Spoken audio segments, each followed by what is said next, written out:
Hooking up the Arduino. So we remember we had our JST power and our 4-pin up to ARD3. It's divided up into 1, 2, 3, 4, ARD3, and coming out are our 2 power wires to the servo, yellow out of servo to ARD4, and so on. So 1, 2, 3, 4. We skip number 1. Going to number 2. We got our 2 blue wires. It goes in A0 and A1. This blue, remember, it doesn't matter. So you'll see on here A0 to A5. You just plug it into 0 and 1.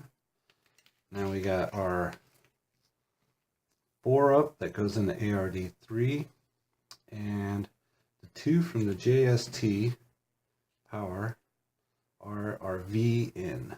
Alright, so V in, and you'll see on here the top part, V in, ground, 5 plus.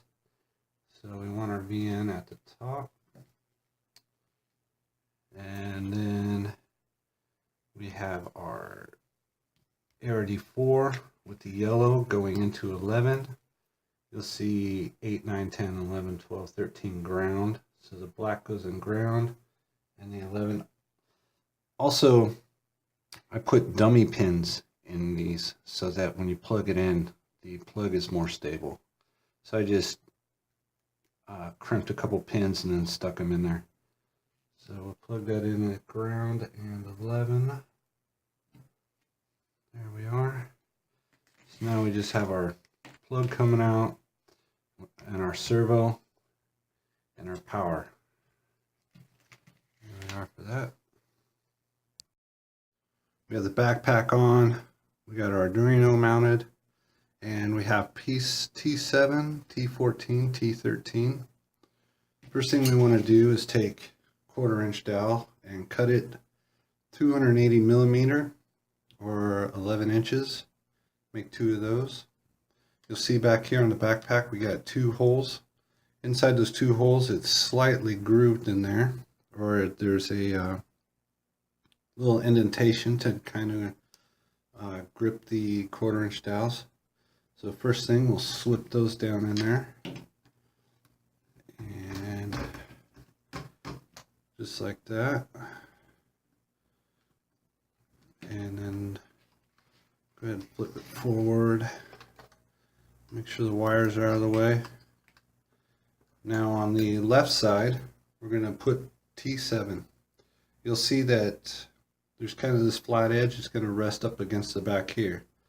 So we're going to take our T7 and slide it up onto this dowel here. And you'll see that that rests on the back of that. Now we'll take our Arduino mount, and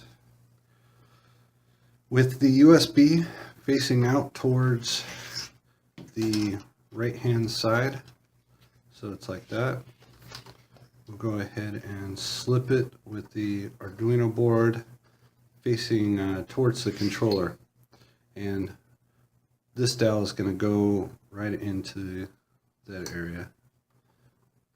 So we'll just slip that up there, put that in place. Now we have our bottom stand, T14. There's the little logo. We'll put that on the base there. Slip that into place. There we go. So that's like that. Now we can rest it and let it sit on that back piece. And then T13 to hold your cell phone. So I cut a little bit of Velcro, and you want to use like some window cleaner or something and wipe this all off, and then you can cut a small piece. I use the soft side of the Velcro underneath here and in there so that the phone kind of stays in there better.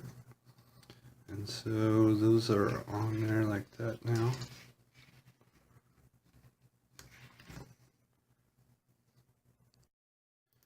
So this is your servo reverser. It has 3 legs coming out of it, and so the center leg is your input. One of the legs is going to reverse it, and the other one is the same signal, except for I believe you can still adjust it. But anyways, we're not going to use, if you're looking at the reverser from the side, you're not going to use this forward leg.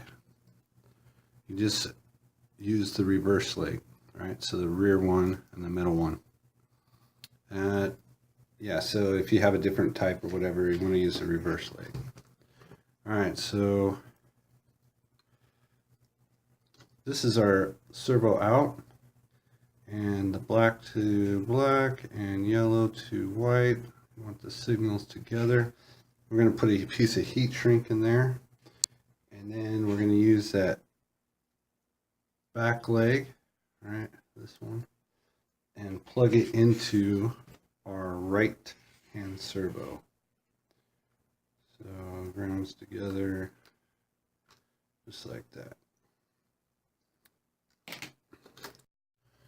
Alright, I put the heat shrink on that servo out to the reverser. So I got all the cords kind of pulled to one side except for the battery cord. There's a piece of Velcro on here for the battery. It's just going to sit there, and maybe pan-do it around it and stick that to it. Here's our audio out. And then, so this is our extra servo not being used at the moment. And our servo reverser, we'll try and mount it somewhere right around there. And then, so the rest of this wire, we're going to just kind of fold it back and forth and zip tie it along the inside in here. So probably start off by putting one pan-do-it on here, and there's just kind of multiple holes in here, but you got 2 sets. They're there to pin this T12 to the 1/4-inch dowels, and then I'll use maybe this set here and this set to tie our grouping of wire to the back leg here. So here's the wire tied up. Kind of tied it up there. A little rat's nest-ish, but it'll do. I just kind of pulled them all out, one around there, and then folded out a few times. And zip tied it up to here. Zip tying this reverser, including the phono plug in the wrapping there, but still leaving plenty to be able to plug in. So these are the 2 different size pan-do-its I'm using. We got 8-inch, they're the thicker ones. Like you usually see 3 different sizes. This is the large and the small. I didn't use any of the middle size in here. 4-inch, 8-inch. Did the wires of that, and all the servos and connecting the components with the big ones. I'm going to go ahead and end this video here. Next video will be loading the Arduino code and getting into settings here and changing a few things. Then installing the servo horns. So we'll power it up and let the servo rest, and we'll know where to put the horns and the spring load to it. All right.